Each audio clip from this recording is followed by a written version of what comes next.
Chris. Please be Chris. Not me. I'm right here.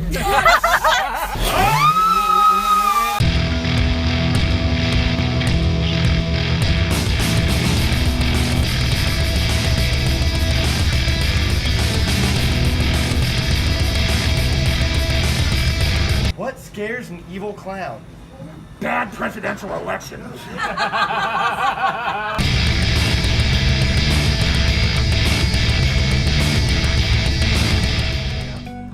Doom Patrol went and decided to take on the haunted houses of Austin, Texas, because last year we did House of Torment, which was really, really fun. This year we said, you know what, there's more haunted houses in town than just House of Torment. Let's take a deeper look at this. Let's talk to more of the behind the scenes people. Let's see what's really going on, and let's see what stuff we can do to really screw with Patience and get her super scared. Seriously. You're gonna make it.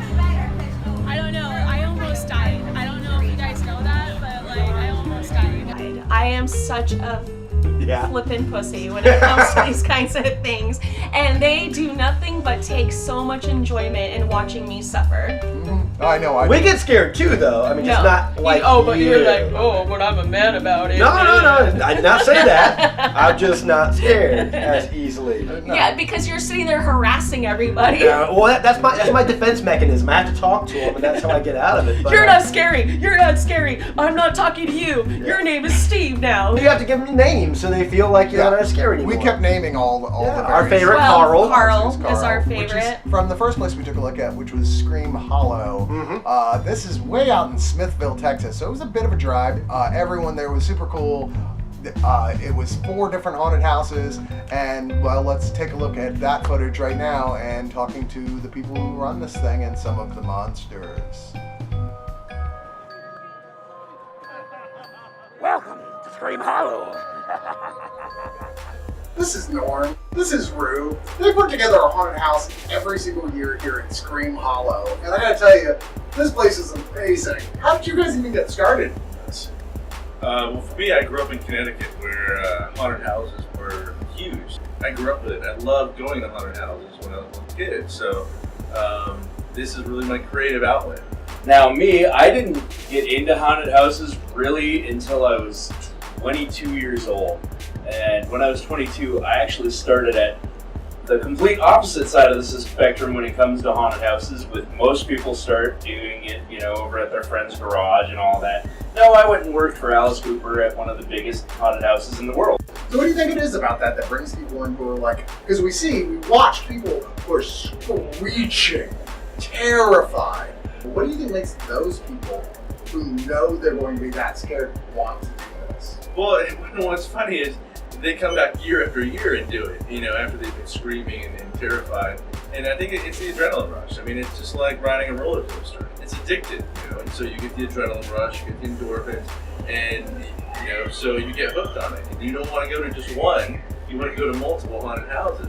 That's where, when we were doing this, we wanted to theme out, completely separate worlds, really, for people to experience. So on the same property, you can get the adrenaline rush from one. Well, now you got 3 others to keep up the adrenaline rush of kind of that roller coaster mentality. Yeah, you got 4 separate attractions here. And there's 3 other separate ones, so of the 4, each one is a completely different feeling, a completely different world you've been immersed in. So, what's your favorite attraction here at Scream Hollow? You want a non-biased opinion? Yes. Personally, it's Slaughter Circus. We actually went through Slaughter Circus, and we were Team Clown, just so you know, because those rednecks were a little terrifying. Vincent can be intimidating. We also went through the zombie maze, and that was terrifying because I felt like there's a lot of zombies in there. The doctor and I have a personal relation. He fixed my leg. I inquired about a breast augmentation, and he did not seem favorable. No, usually he just lets it keep it for his private collection. That's actually what he told me. Is there any other closing moments you would like to mention? Not really. I mean, I'm just going to make the commute back to home, and it's a heck of a drive. I'm sure it's probably quite the commute. It's worse than Austin traffic, folks, just so you know. Yeah, and I'm driving a Kia, so... A Kia, an Echo, right? Yeah. Satan's budget cuts is kind of terrible. I love that so much. Thank you for having us. My pleasure, Mom. What scare are you the most proud of? What's the one that you go, That's the one that gets them every year. Oh wow! I'll tell you one that's simple, and that's honestly like part of our Wicked Darkness haunt, which is immersing someone in complete darkness, where you overwhelm their senses with audio, pitch black, so it doesn't really matter what's in the environment; they can't see anything. And then you have sound like demonic whispers. So all of a sudden, a chainsaw starts up, and so in something like that, you're not even using a $10,000 prop. You're playing in somebody's own mind, and it freaks people out. It's funny how something kind of pretty simple can really freak people out, and they're the ones doing it to themselves. Yeah, we came back through this. We were like, okay, we want to do all this again. And honestly, that one haunt we're talking about at the end, we were trapped in it for 5 minutes and terrified. We're like, we went through this before. How do we not know what we're doing now? And it's like you're so discombobulated. It's like Phil said, who went through this, it's like scuba diving. If you lose your track of where you are, the terror kicks in. And it's kind of funny, there's an easy premise to that, and it's in the design, right? As human beings in normal world, you're used to rectangular and square rooms. That even in a dark environment, we know that there's 4 corners, and it's a square rectangular room. Well, in Wicked Darkness, nothing is square rectangular. So no rooms are built like a room you've ever seen. You don't have a frame of reference in your mind of what a normal room, if you're left in the dark, feels like. All right, I am here with Slinky the Clown at Scream Hollow. How you doing today? We're doing fabulous. Yeah, you having a good night? Everything okay? Everything was great. People were great. Scares are great. What's your favorite part about scaring people? When they can't go into a haunt because they've already been too scared out here. Has anybody died yet? No, not that we're will report to. Okay, you bury him out in the woods if it happens? I have a complete fifth. Well, good to hear, man. What are you most looking forward to out here? I'm looking forward to seeing more and more people getting the Scream Hollow experience. This is Scream Hollow. We are in Smithville, Texas right now. You should come out here. This place is amazing. This is Rue, this is Norm, and this was a fantastic experience. So then we went to Scare for the Cure, which is a haunted house for charity, which, how do you go wrong with that? You mean I get to go to a haunted house and give back? Yeah, for breast cancer. One of the things I loved about Scare for the Cure was that there's a storyline. You're not just going to like a little 15-minute haunted house and then like people are scaring you. Like you actually go on an adventure. And it takes almost an hour to get through the entire haunt. And it's fun, and you meet characters along the way, and you have a guide. Sometimes guides get killed. Sometimes people in your group get kidnapped and taken. Kidnapped. We came out covered with blood. I was covered in blood. Take a look at what actually happened.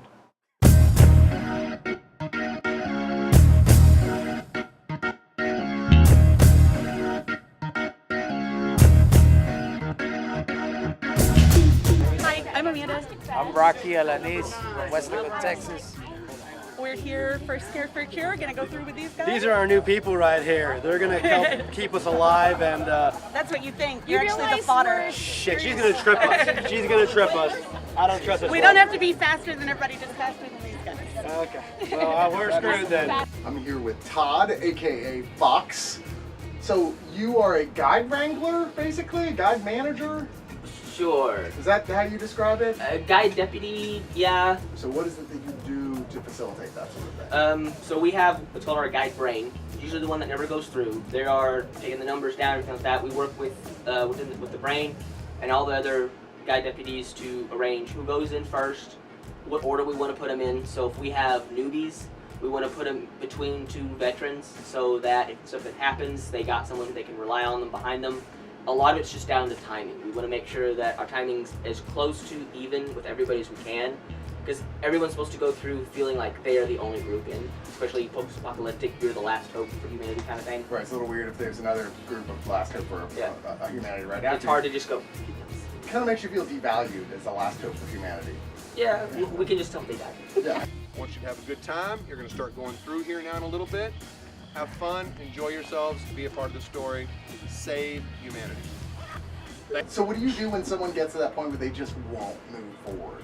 If the person doesn't want to get into the haunt or anything, they become our buddy. I put the hand on them, get them into the line, and get them into the story. The more we get them involved, it uplifts everybody.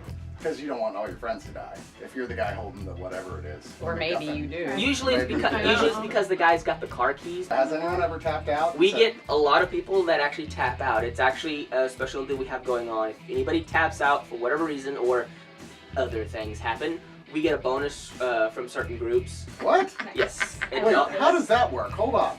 So Bounty. you scare someone so bad, they're like, I can't do this. You'll get a financial bonus? And it's a donation. It's a charity donation. So the goal is to make someone tap out? No, we never. It's lies. because we are doing a haunted house, and that's going to happen. Everybody has a different threshold, and sometimes we just exceed the threshold. Okay, guys, so we just purchased some of the last Cheez-Its left in the world. We're hoping maybe we can either save it if we get into a bad situation, or we can use it as zombie bait, because they do kind of taste like grainy shit. So we'll see what happens. Hey guys, I'm here with Max. Is this your first year? It's my first year. So you are a guide, so you take people through the haunted attraction and guide them throughout and make sure that they are moving forward appropriately, Yeah, which can probably be a little bit difficult. How do you get in this business? What's your drive? You're just people, you want to scare people? It is fun to get people to become scared. That is actually really enjoyable. A little bit of Schadenfreude there. Great.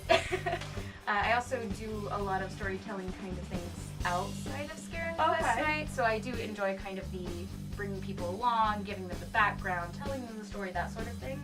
I do that outside of this, just usually with less people. So how about you? Do you like to go through haunted houses? Absolutely Are you a fan? not. I refuse to go through haunted houses. I told them when I started, you have to tell me every single thing that is going to happen here, because if you scare me, you're going to lose me for half an hour. I'm going to run out into the field. And that's funny because that's actually a common answer that we get. Every single person we've interviewed thus far is like, no, screw that. We don't do haunted houses.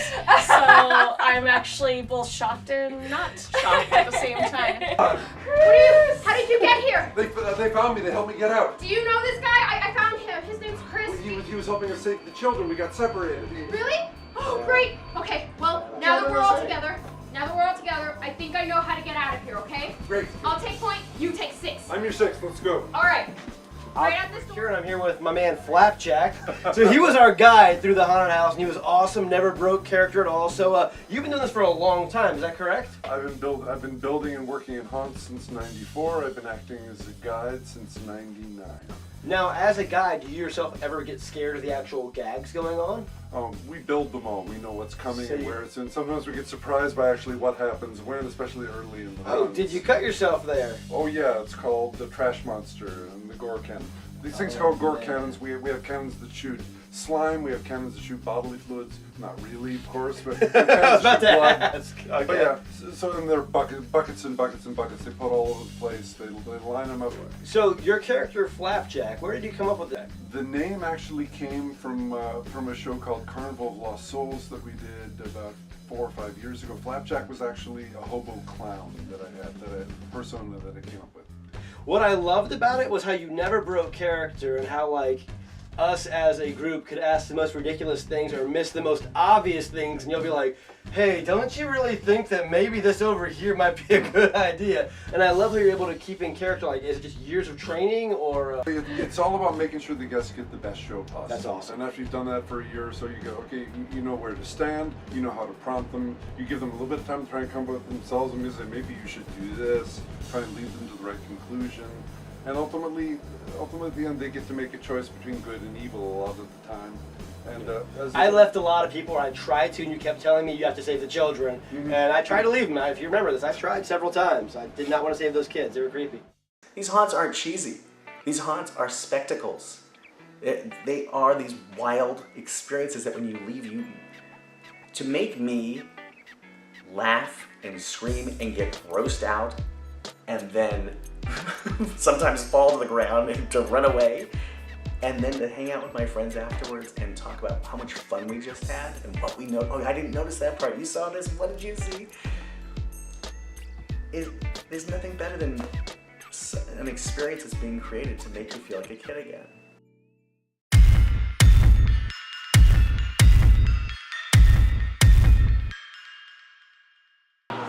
actors that I have to give tours to each other when they go through here, and I'm sitting in the control room and I watch them and I scare the shit out of them.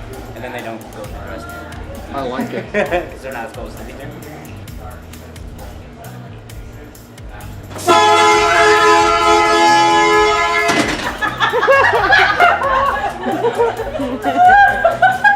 Oh, he's gonna get you so bad. So this is it.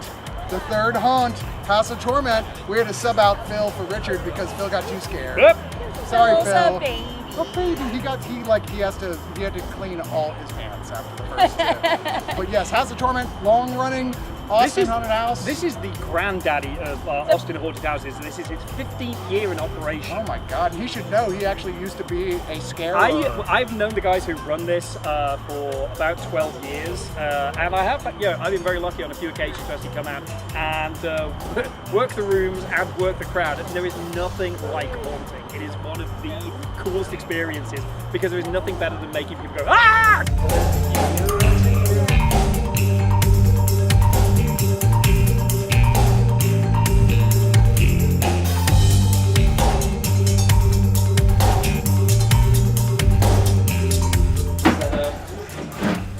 It's gonna be loud, but.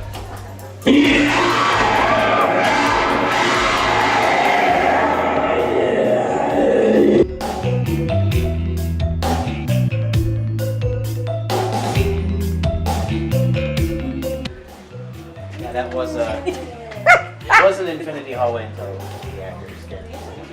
Oh no, seriously? Yeah. Somebody ran into it? Yep.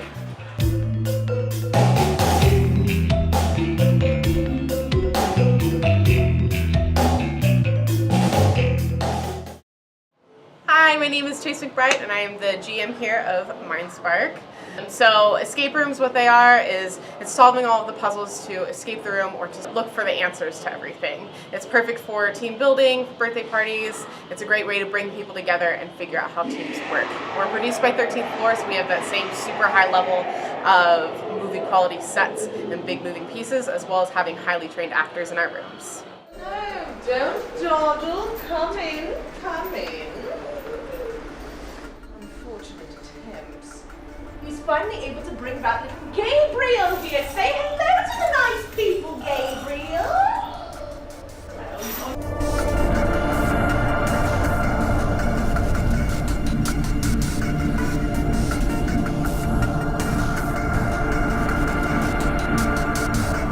Here we are in the escape room, watching Chris attempt to open. What? I'm just talking about you. What are you talking about? I said, here we are in the escape room, watching Chris attempt to manhandle. This is killing me.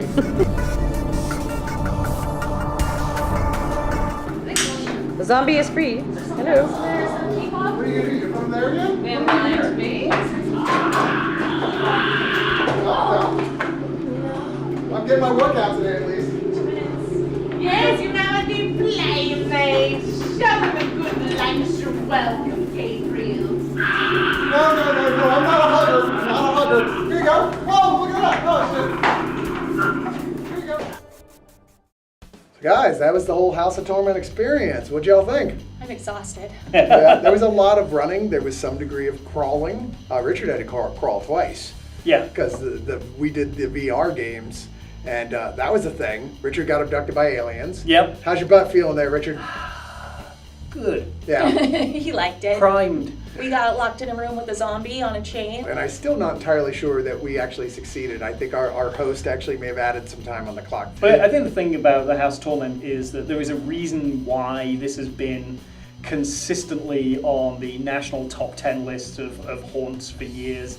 Just the quality of the scares, the quality of the design work. There's 3 different houses here. And it was old school. It had like the big mechanical monsters and stuff like that. So it was a little bit more nostalgic, I think, to like more funhouse style. It really ramped up. I think that's the thing about it. You know, if you think that it's just going to be kind of the Haunted Mansion-esque, it's like, no, this is still a pretty solid scare factory. So this has gone from a home haunt to one of the biggest in the business in 15 years, and there's a reason for that. This is the state of the industry. This is as good as it gets. Definitely high quality, that's for sure. I was really impressed with, especially with Possession it's, I mean, you can tell, like, it's movie quality. The set designers have just made it so elaborate and realistic in those things that you're just like, I wanted to just stay around and like mess with everything. You're like, oh, look at that, there's a skeleton over there. Oh, look, there's a dismembered hand. I love dismembered hands. They're my favorite. And the costuming and the makeup is amazing as well. Do you source a lot of the costumes from like thrift stores? Do you have to scab it, you know, like going repurposing? Yeah. A lot of that. Yeah, we do a lot of mix. Either way, even if we source it, we still, a lot goes into it to get it to a point of scare. And how can we borrow these? It's above and beyond anything that I've seen yet in our travels. Which isn't to say that we didn't find things that were very awesome in all three of the haunted houses that we took a look at. I think I have very thick skin now. Like, I feel like I'm okay. I've gone through 4, 5, 6, 7, 8 haunted houses in the last, 2.5 weeks. Which say they have different ones within each scare. Like there's 3 at House of Torment alone. So yeah, and 4 at Scream Hollow. Scream Hollow, Scream Hollow, yeah. And a bar at all of them. Yes. Chainsaw. Everybody out. Chainsaw. Chainsaw. Chainsaw. Pussies. I was accepting death willingly. I'm with this guy now. Good. Me and this guy, we're gonna go have a party, and my soul's gonna be eaten. I kind of want to be at that party.